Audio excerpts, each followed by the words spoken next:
የጌታ መምጫ ሲቃረብ አንዱ ምልክቱ በምድር ላይ የሃይማኖት መላላት ነው። የሰው ልጆች መለኮታዊ ወይም የእግዚአብሔር አጋዥነት ሳያስፈልጋቸው ግብረ ገባዊ ሕይወት በምድራችን ላይ እንዲኖሩ ማድረግ እንችላለን አሉ። በምድር ላይ እውነትም ጌታ ሲመጣ ሃይማኖት ይኖር ይሆን የሚለውን ነው ማሳያችሁ። ሃይማኖት የሚባል እግዚአብሔር የሚባል ከቶም ቢሆን በስነ ትምህርት ውስጥ እንዳይነሳ አድርገዋል። ነፍሴን ለሰይጣን ሸጫለሁ ሲል አሜን ይላሉ። ከዛ በኋላ ነው ዘፈኑን የሚጀምሩ። ብዙዎች እኮ ትዳር የሚፈቱት ይሄን ፊልም እያዩ እኮ ነው። ብዙዎች እኮ የልጅነት ሚስታቸውን የሚገፈትሩት እኮ ይሄን እያዩ ነው። በሃይማኖት ፈንታ ዓለማዊነት በምድራችን ላይ እንዲነግስ ነው እየተሰራ ያለ። ከሃይማኖት ይልቅ ዓለማዊነት ዝንባሌ በውስጣችሁ ከተቀመጠ ከክርስትና እየተነጠላችሁ ነውና ተጠንቀቁ።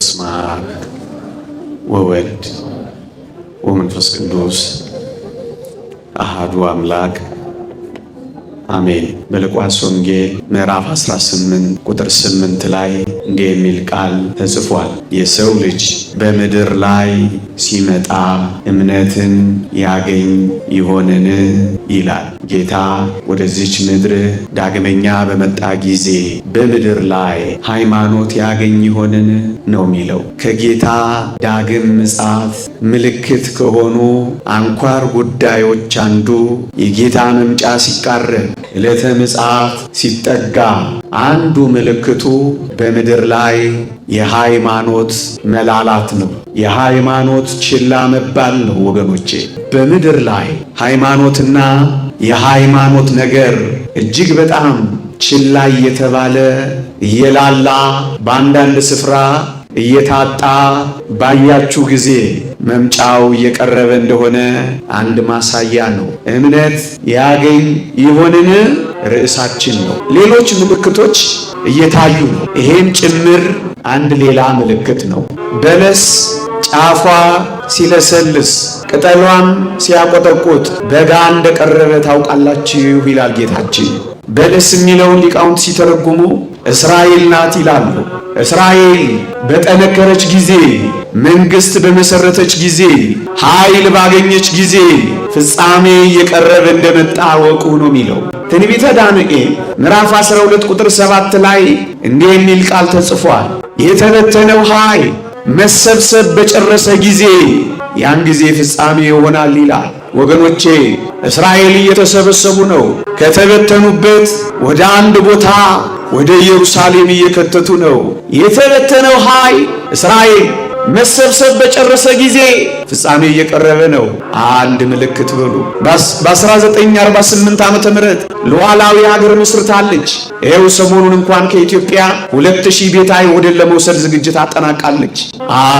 ሁለተኛው ንዑድ ክቡር የሚሆን ጳውሎስ በሮሜ መልእክት ምዕራፍ 11 ላይ እንዲህ ይላል፣ ከእስራኤል ቅሬታዎች ከእስራኤል አንዳንዶች ይድናሉ የሚለው ቃል ሊፈጸም ቀርቧል። ምክንያቱም የአይሁድ የክርስቲያን ማህበር አቋቁመው አንዳንዶች መሲህማ ተወልዷል ብለው መዘመር ጀምረዋል፣ ሊያምኑ ቀርበዋል። ሁለተኛ ምልክት እስራኤል ይድናል የሚለው እነዚህን ሰዎች ነው። ሌሎቹ ሐሳዊውን መሲህ ውሸተኛውን ክርስቶስ ሲጠብቁ፣ የተወሰኑት ግን ክርስቶስማ ተወልዷል፣ ክርስቶስማ መጥቷል ብለው መዘመር ጀምረዋል ይላል። ሶስተኛው ግን በምድር ላይ ሃይማኖት በተጠላ ጊዜ፣ በምድር ላይ እውነተኛ ክርስትና በተገፋ ጊዜ፣ በምድር ላይ ሃይማኖት ችላ በተባለ ጊዜ ቀኑ እንደቀረበ ምዕመናን ወቁ። በዚህ አጭር ክፍለ ትምህርት የምንማረው በምድር ላይ እውነትም ጌታ ሲመጣ ሃይማኖት ይኖር ይሆን የሚለውን ነው ማሳያችሁ። ወገኖቼ ከዚህ ከ20ኛው መቶ ክፍለ ዘመን በፊት ቅድመ ዘመናዊነት ሃይማኖት ተጽዕኖ የሚያሳድር ነበር ብለው ያምናሉ። ግን ይሄ አበሳጫቸው አንዳንዶች። እንዴት አድርጎ ነው ሃይማኖት የበላይ የሚሆነው? እንዴት አድርጎ ነው የሃይማኖት ጉዳይ ዓለምን የሚመራው የሚል ብስጭት ያዛቸው። ስለዚህ ምን ማድረግ ጀመሩ? ሃይማኖትን፣ መንፈሳዊ ተሳትፎን በምድራችን ላይ ማድከም ጀመሩ። ይሄ የዘመናዊነት እንቅስቃሴ ይባላል ወገኖቼ። ዋናው ግቡ ምን ይመስላችኋል?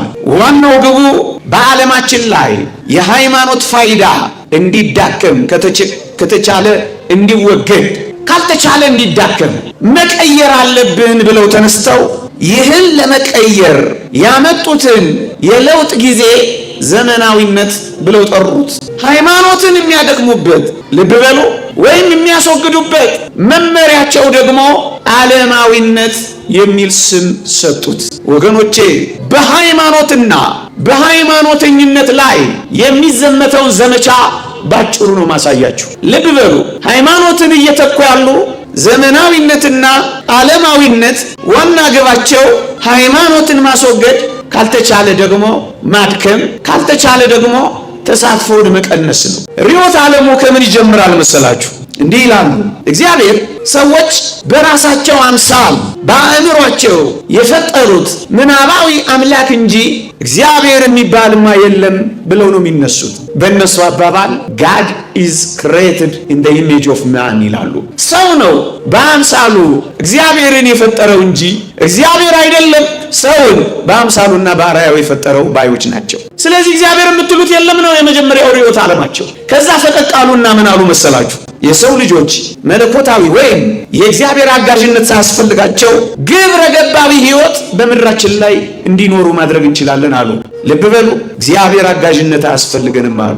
ልብ በሉ መለኮታዊው ምሪትና ፈቃድ አያስፈልገንም አሉ። በዚህ ምክንያት ምን አደረጉ ካላችሁኝ ሃይማኖትን፣ ሃይማኖተኝነትን፣ መንፈሳዊ እሴትን ከቦታው ሁሉ ማባረር ያዙ። ልብ በሉ ዓለማዊነትን አንግበው ዘመናዊነትን ታቀሩ። ዘመናዊ መንግስትን መስርተው ትርፍ ተኮር ንግድን ይዘው ሳይንሳዊ አብዮትን ግብ አድርገው ፕሮቴስታንታዊ ተሐድሶን መንገድ አድርገው ሃይማኖት ላይ መዝመት ጀመሩ። ምን አደረጉ? የመጀመሪያው ሃይማኖትን ከስነ መንግስት ለዩት። ሃይማኖትና መንግስት ተለያይቷል አሉ።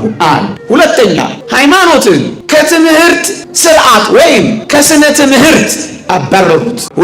ሶስተኛ ሃይማኖትን ሰውን ሁሉ ሰቅዞ ከሚይዘው ከኪነ ጥበብ አባረሩት። አራተኛ ሃይማኖትን ከሚዲያ አስወገዱት። ለዚህ ነው የእኛን ሀገር ጥቂት ምሳሌ እንኳን ማሳያችሁ። በአንዳንድ ዩኒቨርሲቲዎች ለመጾም የሚሞክሩ ወጣቶችን የምን ጾም ነው ይሏቸዋል። ነጠላ ለብሰው እንዳይገቡ ጫና ያሳድሩባቸዋል።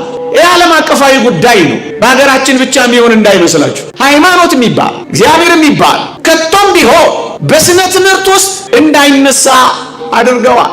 ሃይማኖት ተባሯል ነው ምላችሁ። በፈንታው ወይም በምትኩ ምን ተተካ ካላችሁ እጅግ ጸያፍ የሆኑ ጉዳዮችን በስነ ትምህርት ውስጥ ከተቷቸው። ለምሳሌ አሁን በ2024 በሚቀጥለው ዓመት በአሜሪካን ሀገር ትምህርት ገበታ ላይ የሚቀመጡ ህፃናት ሳይወዱ በግዳቸው ስለ ግብረ ሰዶማዊነትና ስለ ጾታ መቀየር ትክክለኝነት እንዲማሩ አስገድዷቸው። ወገኖቼ እግዚአብሔር ይጠብቅልን እንጂ ሩቅ እንዳይመስላችሁ። ነገሩን የምነግራችሁ ወሬ ለማሟሟቅ ወይም ለገበያ ወይም ለሞቀታ አይደለም የምነግራችሁ።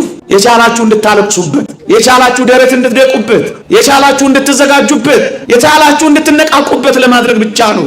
ዘመኑን እንድትዋጁት እንዳትበሉበት ለማድረግ ነው። ለዚህ ነው አሜሪካ ውስጥ የሚኖሩ እስከ ፍርድ ቤት ድረስ መሄድ የጀመሩት። እኛ ሀገር ውስጥ የአራተኛ እና የአምስተኛ ክፍል ህፃናት ተማሪዎቻችንን አንዳንድ በኤንጂኦ ስም የተቋቋሙ ድርጅቶች እግዚአብሔር ያሳያችሁ፣ ልዑል ያመልክታችሁ፣ የአራተኛና የአምስተኛ ክፍል ተማሪዎች እንዴት አድርገው ሩካቤ እንደሚፈጽሙ ሀውቱ የሚል ማኑዋል ካልገባ ብለው ይሟገታል። የኔንና የእናንተን ልጅ ገና በጨቅላ ዕድሜያቸው እንዴት አድርገው ዝሙት ሊፈጽሙ እንደሚችሉ፣ እንዴት አድርገው እንደሚለማመዱ ስርዓተ ትምህርት ውስጥ ካልከተትን እያሉ ይታገላሉ። አያችሁ፣ ስነ ምግባር መያዝን፣ እግዚአብሔርን መፍራትን ከትምህርት ካስወጡ በኋላ መረን የወጣ ሴጣናዊ ሐሳብን በትምህርት ለምን መክተት ፈለጉ መሰላችሁ? ትምህርት ከሆነ ኤክስ ታገኛለህ። ትምህርት ከሆነ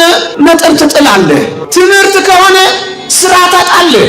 ትምህርት ከሆነ መሳቂያ ትሆናለህ። ስለዚህ ሳትወድ በግድ ታጠናታለህ። ሳትወድ በግድ ትቀበላታለህ። ሳትወድ በግድ መርህ ታደርገዋለህ። ወገኖቼ እኛ እንኳን ተምረን የተቀበልነው ነገር የለም። ለምሳሌ መሬት ትዞራለች ብለውን ነበረ።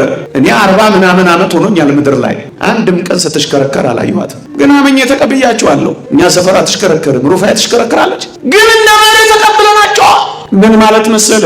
ሳይወዱ በግድ ልጆቻችንን የሚግቱት ቅድም ያልኳችሁን ሃይማኖትን ከስነ ትምህርት በማስወገድ ፈንታ ሃይማኖትን የሚያደግሙ ርዕዮተ ዓለማችን በትምህርት ውስጥ ይከቱባቸዋል። ለምሳሌ ከኪነ ጥበብ ሃይማኖታዊ ነገሮችን፣ መንፈሳዊ ሐሳቦችን ባባረሩ ማግስት እስኪ ተመልከቷቸው። መስቀል ቁልቁል አድርገው ዘቅዝቀው የሚጨፍሩ ጨፋሪዎችን ያዘጋጃሉ። እስኪዋቸው የብራዚሉን ካርኒቫል ያስታውሷል። ያ የካርኒቫል መድረክ ኢየሱስ ክርስቶስ ሲሸነፍ፣ ሰይጣን ሲያሸንፍ ለምን ይሰሩት ይመስሏችኋል? አያችሁ፣ ድሮ መስቀል ሲያሸንፍ፣ ድሮ ክርስትና ሲያሸንፍ ነበር የሚታየው። አሁን ግን እየገለበጡት ነው። ኪነ ጥበቡም ይህን እንዲያሳይ ነው የሚፈልጉት የሚመኙት። ሰሞኑንም ያለውን ጭቅጭቅ ተመልከቱ ወገኖቼ። አምልኮታቸው የተቀየረ አንዳንድ ዘፋኞች ሊዘፍኑ ሲወጡ አንዳንድ ዩቲዩብ ላይ ማየት ትችላላችሁ። ልክ እንደ ፕሮቴስታንት አዳራሽ ከመዝፈናቸው በፊት ማስመለክ ጀምረዋል። ስሙን የማልጠቅሰው አንድ ዘፋኝ I sold my soul to the devil ይላሉ። አሜን ይላሉ። ነፍሴን ለሰይጣን ሸጫለሁ ሲል አሜን ይላሉ። ከዛ በኋላ ነው ዘፈኑን የሚጀምሩ። ወገኖቼ እነማን ናቸው? የተቀየሩ ናቸው። ኪነ ጥበቡትን ቀይረውታል ነው ብላችሁ አንዳንዶቹ። ምክንያቱም በጎ ነገር፣ ደግ ሐሳብን፣ ሃይማኖታዊ እሴትን ሲያባረሩ በፋንታው ግን የሚተኩበት ብዙ ነገር ነው ያለው። ሚዲያውንም ተመልከቱ እንዴ!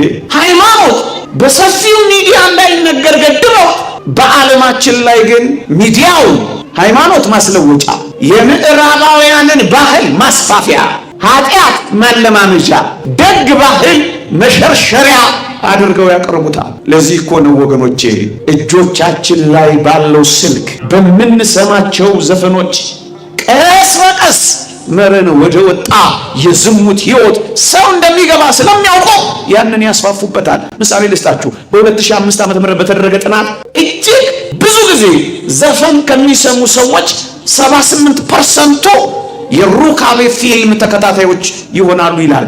ፖርኖግራፊ የሚባለው መረን የወጣ ዝሙት እንደሚቀየር ያውቃሉ፣ እንደሚለወጥ ያውቃሉ።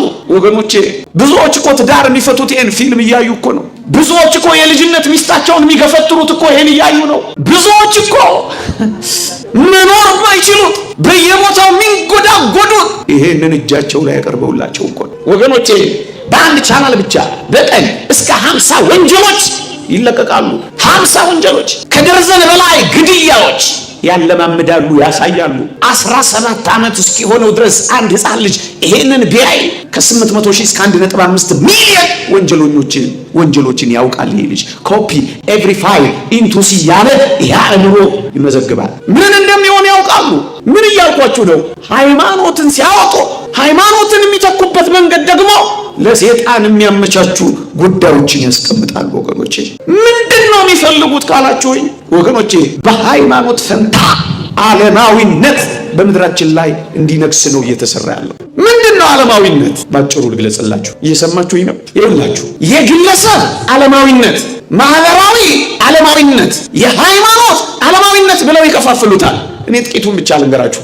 የግለሰብ ዓለማዊነት ምን እንደሆነ ታውቃላችሁ? ሰዎች ሳያውቁትና ሳያስቡት ከክርስትና እምነታቸው የሚነጠሉበት፣ ቀስ በቀስ ክርስትናቸውን ችላ እያሉ የሚተዉበት። ልብ በሉ፣ ከክርስትና እንነጠላለን።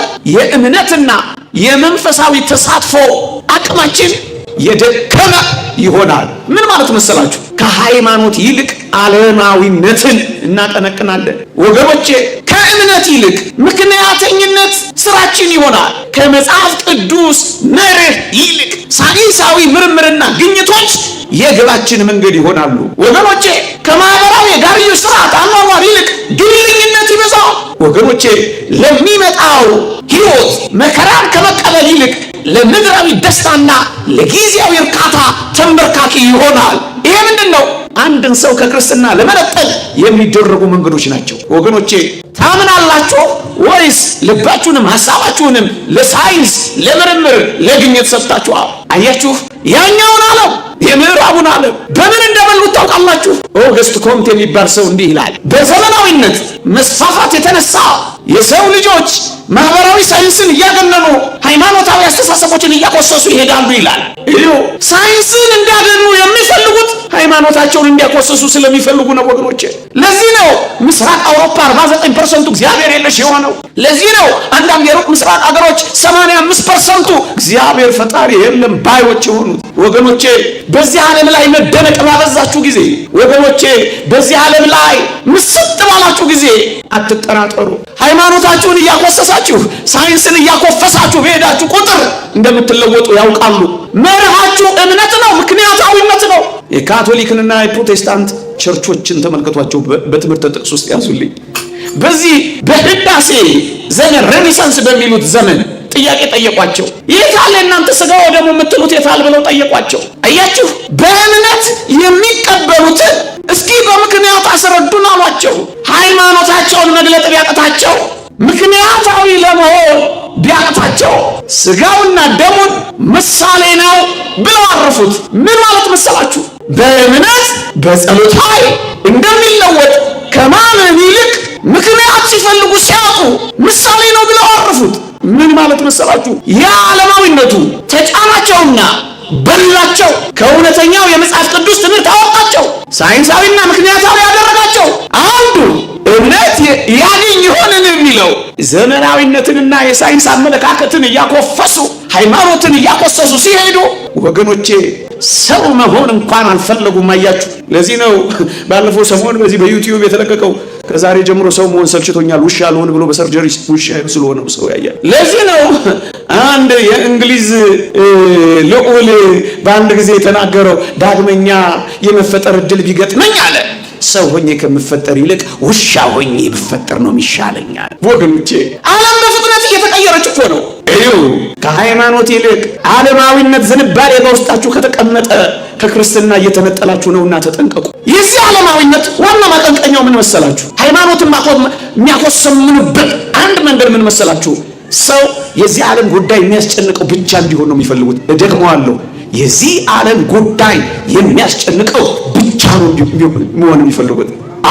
ሁለተኛስ መንፈሳዊ የሆነው ነገር የማይገደው። ሶስተኛስ ስለ ቤተ ክርስቲያን አስተምሮ ማሳስበው። አራተኛስ ገዳማዊ ሕይወት ምንም ቅምም አይለው። ይሄ ሰው ነው ዓለማዊ የሚሆነው፣ ሃይማኖቱ የሚጠፋው። እናንተ ክርስቲያኖች በቀን ጠዋት ስትነሱ በማለዳ ስንት ጊዜ እንደምትበሉ እንጂ ስንት ጊዜ እንደምትጸልዩ ካላሰባችሁ እመኑኝ ዓለማውያን እየሆናችሁ ነው ቆይታችሁ ሃይማኖታችሁ ይጠፋል። ትንቢት ወይም ሟርት አይደለም የምናገረው፣ እውነት ነው። በየሳምንቱ ስራ ስላለመቅረት እንጂ የምትጨነቁት ስላለማስቀደስ ካልተጨነቃችሁ እመኑኝ ዓለማውያን ትሆናላችሁ። ወገኖቼ ቤት መስራት ኃጢአት አይደለም። በማለዳም በሰርክም ምን አይነት ቤት እንደምትሰሩ እያሰባችሁ የማይጣሰውን እየጣሳችሁ፣ የማይሰበረውን እየሰበራችሁ፣ የማይዋሻውን እየዋሻችሁ፣ የማይሰረቀውን እየሰረቃችሁ ስለምትሰሩት G+ ምንጥስ ብቻ እየተጨነቃችሁ የሰማዩን ቤታችሁን ከረሳችሁት እመኑኝ ዓለማውያን ሆናችኋል። የዚህ ዓለም ጉዳይ እንጂ የሰማዩ አያስጨንቃችሁ ሆኗል። ያላችሁ ይመስላችኋል እንጂ የላችሁ። ዓለማዊነት ማለት እኮ ይሄ ነው ወገኖቼ። ወጣቶችስ እርግዝናን እንዴት እንደምትከላከሉ ስነ ሕይወት ወይም ባዮሎጂ ይነግራችኋል እንጂ ስለ ቅድስና መቼ ያወራላችኋል? እርግዝናን ከመከላከል ባሻገር የዘለለ የቅድስና ሐሳብ ከሌላችሁ እመኑኝ ዓለማዊነቱ ጧችኋል። የስነ ሕይወት የባዮሎጂ ትምህርታችሁ ይነግራችሁ በአባላዘር በሽታ እንዳትያዙ ጥንቃቄ እንድታደርጉ ይመክራችኋል እንጂ ስለ ሕሊና ሰላምና ስለ ነፍስ ጥያቄ የማታስቡ ከሆነ እመኑኝ ዓለማውያን እየሆናችሁ ነው። ዓለማውያን እየሆናችሁ ነው። ዓለማውያን እየሆንን ነው። አላህ የለንም። አሁን ሃይማኖት በውስጣችን አለ የለም? እሱ ነው ትልቁ ጥያቄ። ሳናውቀው ስለምንቀየር ይኸውላችሁ አንድ ነጥብ ልንገራችሁ። በዋናነት በተለይ ከዚህ ቅድመ ዘመናዊነት በኋላ የመጣው ዘመናዊነትና ድህረ ዘመናዊነት የሚባሉት ቢያንስ አንድ ነገር ደግሞ ለዓለም መፍቀድ አለብን ይላሉ። ስሜትና መንፈሳዊነት ሰው ስላለው ሃይማኖት በቤተ ክርስቲያኒቱ ውስጥ ተገድቦ መቆየት አለበት ብለው ያስባሉ። እየሰማችሁኝ ነው? እየሰማችሁኝ ነው? ይኸውላችሁ ቤተ ክርስቲያኒቱ ውስጥ ይኑር ሃይማኖት፣ የተቀደሰው አገልግሎት መቅደስ ውስጥ ይኑር፣ መድረክ ላይ ይኑር፣ ይሄን ይቀበላሉ። ሁለተኞቹ ደግሞ ግን በሰው ልጆች የቀን ተቀን ሕይወት ወይም ፕሮፌት የቀን ተቀን ሕይወት ውስጥ ግን ሃይማኖት ጣልቃ እንዳይገባ ይፈልጋሉ። ምን መሰለ? መቅደስ ውስጥ አስቀምጠው እቤትህ ስትሄድ እቤትህ አንተ ሌላ ነው የምትሆነው። እዚህ ታከብራለህ፣ እቤትህ አትኖረው። ይሄንን ነው እየፈለጉ ያሉት። የተቀደሰው አገልግሎት ምስጢሩ መቅደስ ውስጥና በጥቂት ሰዎች ውስጥ ተወስኖ እንዲቀር እንጂ አንተ እንድትኖረው አይፈልጉም። እውነት ነው። ዓለማውያን ከሆነና ወገኖቼ በዓሉን እንወደዋለን፣ እሰይ እናከብረዋለን። ለበዓሉ የሚገባውን ሕይወትና ክብር ግን እንሰጠዋለን። ምሳሌ የጥምቀት በዓላቶቻችንን ተመልከቷቸው። ታቦቱ ገና ፈቀቅ ሲል ስንት ሰው ነው ግሮሰሪ ላይ ቁጭ ብሎ ቢራ የሚያንካካው? ይሄ ነገር ሃይማኖታዊ በዓል ነው። ካርኒቫል ወደ መሆን ተቀይሯል። እመኑኝ፣ እየተቀየርን ነው። እኛ አልገባንም። እዳር ሆነን ነው የምናከብረው፣ አንኖርበትም። ላይ ላዩን ነው የምናመልከው፣ ሕይወታችንን አይነካውም። ማዕተብ እናስራለን። ታዘቡ ሁላችሁን፣ ማዕተብ እናስራለን። በጣም ደስ ይላል። አንገታችን ላይ አለ። ግን ዝቅ ስትሉ ብዙ ሰዎች እርቃናቸውን ወጥተዋል። ማዕተቡ አለ፣ ግን እምብርቱም ይታያል። ይቅርታ ለቋንቋዬ፣ ቀሚሱ ክርስቲያናዊ አይደለም። ምን ማለት ነው? እኛ ሕይወት ውስጥ መስቀሉ የለም። ምን ማለት መሰለ? በቀን ተቀን ሕይወት ውስጥ ሃይማኖቱ አንተን እንዲሰራ አይፈልጉም። እዚሁ እንዲቀመጥ ነው የሚፈልጉት፣ መድረክ ላይ።